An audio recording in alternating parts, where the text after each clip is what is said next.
semuanya, perkenalkan nama saya Gabriela Tali dengan NIM 682019-152 dan kelompok saya anggotanya ada Theovan Delano dengan NIM 682019-067 dan Misi Sisilia Pananginan dengan NIM 682021-062.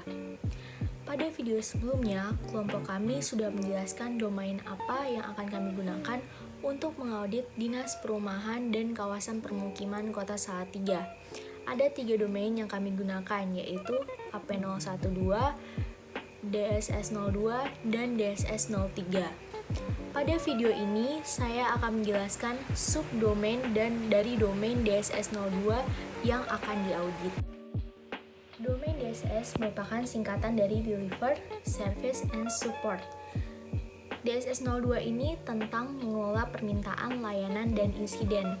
Tujuan dari DSS02 yaitu dapat meningkatkan kemampuan untuk menghasilkan sesuatu dan meminimalkan gangguan-gangguan dan juga membantu menyelesaikan seluruh permintaan pengguna dan memulihkan pelayanan sebagai tanggapan atas insiden. DSS02 ini memiliki total 24 pertanyaan dengan 7 subdomain, yaitu DSS0201 hingga DSS0207. Penilaian capability level 2, terdapat 15 aktivitas tata kelola. Yang pertama, catat semua permintaan dari insiden layanan, catat semua informasi yang relevan sehingga dapat ditangani secara efektif, dan catatan sejarah lengkap dapat dipertahankan. Aktivitas yang kedua, untuk mengaktifkan analisis tren, klasifikasi permintaan dan insiden layanan dengan mengidentifikasi jenis dan kategori. Yang ketiga, memprioritaskan permintaan dan insiden layanan berdasarkan definisi layanan SLA tentang dampak dan urgensi bisnis. Ketiga aktivitas tersebut termasuk dalam subdomain DSS0202 tentang pencatatan, klasifikasi, dan prioritas permintaan dan insiden. Lalu aktivitas yang keempat yaitu verifikasi hak untuk permintaan layanan menggunakan jika memungkinkan aliran proses yang telah ditentukan sebelumnya dan perubahan standar. Lalu yang kelima, mendapatkan persetujuan finansial dan fungsional atau tanda tangan jika diperlukan atau persetujuan yang telah ditentukan sebelumnya untuk perubahan standar yang disepakati. Kedua aktivitas tersebut masuk ke dalam DSS0203 tentang memverifikasi, menyetujui, dan memenuhi permintaan layanan. Lalu aktivitas yang keenam, identifikasi dan jelaskan gejala yang relevan untuk menetapkan penyebab insiden yang paling mungkin, menggunakan referensi sumber pengetahuan yang tersedia atau termasuk kesalahan dan masalah yang diketahui untuk mengidentifikasi kemungkinan resolusi insiden atau solusi sementara dan atau solusi permanen. Aktivitas yang ketujuh, jika masalah terkait atau kesalahan yang diketahui belum ada dan jika insiden memenuhi kriteria yang disepakati untuk pendaftaran masalah, buat log masalah baru.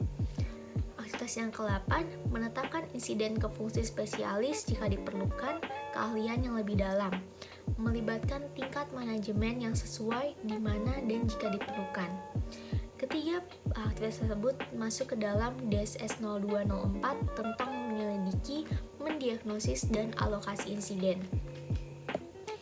Lalu untuk aktivitas yang ke-9 yang termasuk ke dalam capability level 2, pilih dan terapkan resolusi insiden yang paling tepat atau solusi sementara dan atau solusi permanen. Yang 10, catat apakah solusi digunakan untuk resolusi insiden. Yang 11, lakukan tindakan pemulihan jika diperlukan. 12, dokumentasikan resolusi insiden dan nilai apakah resolusi tersebut dapat digunakan sebagai sumber pengetahuan di masa depan. Keempat aktivitas tersebut masuk ke dalam subdomain DSS0205 tentang menyelesaikan dan pemulihan dari insiden. Lalu aktivitas yang ke-13, verifikasi dengan pengguna yang terpengaruh bahwa permintaan layanan telah dipenuhi dengan memuaskan dalam jangka waktu yang disepakati atau dapat diterima. 14, tutup permintaan dan insiden layanan. Kedua aktivitas tersebut masuk ke dalam subdomain DSS0206 tentang menutup permintaan layanan dan insiden. Lalu aktivitas yang ke-15 yaitu memantau dan melacak eskalasi dan resolusi insiden, dan meminta prosedur penanganan untuk kemajuan menuju resolusi atau penyelesaian. Termasuk ke dalam subdomain DSS 0207 tentang melacak status dan prosedur laporan. Selanjutnya untuk penilaian capability level 3, terdapat 7 aktivitas tata kelola. Aktivitas yang pertama, menentukan klasifikasi insiden dan permintaan layanan dan skema prioritas, serta kriteria untuk pendaftaran masalah. Lalu yang kedua, menentukan model insiden untuk kesalahan yang diketahui untuk memungkinkan penyelesaian yang efektif dan efisien. Lalu yang ketiga, menentukan model permintaan layanan sesuai dengan jenis permintaan layanan untuk mengaktifkan layanan swadaya dan layanan yang efisien untuk permintaan standar. Yang keempat, menetapkan insiden eskalasi aturan dan prosedur, terutama untuk insiden besar dan insiden keamanan. Lalu yang kelima, menentukan sumber pengetahuan tentang insiden dan permintaan dan jelaskan cara menggunakannya. Kelima aktivitas tersebut masuk ke dalam subdomain DSS 0201 tentang menentukan skema klasifikasi untuk insiden dan permintaan layanan. Lalu untuk aktivitas yang keenam, yaitu penuhi permintaan dengan melakukan prosedur permintaan yang dipilih. Jika memungkinkan, gunakan menu otomatis bantuan mandiri dan model permintaan yang telah ditentukan sebelumnya untuk item yang sering diminta. Aktivitas ini masuk ke dalam subdomain DSS 0203 tentang memverifikasi, menyetujui, dan memenuhi permintaan layanan. Lalu aktivitas yang ketujuh, identifikasi pemangku kepentingan informasi dan kebutuhan mereka akan data dan laporan. Identifikasi frekuensi dan media pelaporan. Aktivitas ini masuk ke dalam subdomain DSS 0207 tentang melacak status dan prosedur laporan. Selanjutnya, penilaian capability level 4. Terdapat 2 aktivitas tata kelola. Yang pertama, menghasilkan dan mendistribusikan laporan tepat waktu atau menyediakan akses terkontrol ke data online.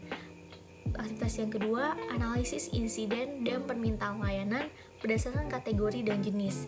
Tetapkan tren dan identifikasi pola masalah berulang, pelanggaran SLA atau inefisiensi. Kedua aktivitas tersebut masuk ke dalam subdomain DSS 0207 tentang melacak status dan prosedur laporan. Selanjutnya, penilaian capability level 5. Terdapat 1 aktivitas tata kelola, yaitu gunakan informasi tersebut sebagai masukan untuk perencanaan perbaikan berkelanjutan. Aktivitas ini masuk ke dalam subdomain DSS 0207 tentang melacak status dan prosedur laporan. Sekian video penjelasan dari saya mengenai DSS 02. Terima kasih.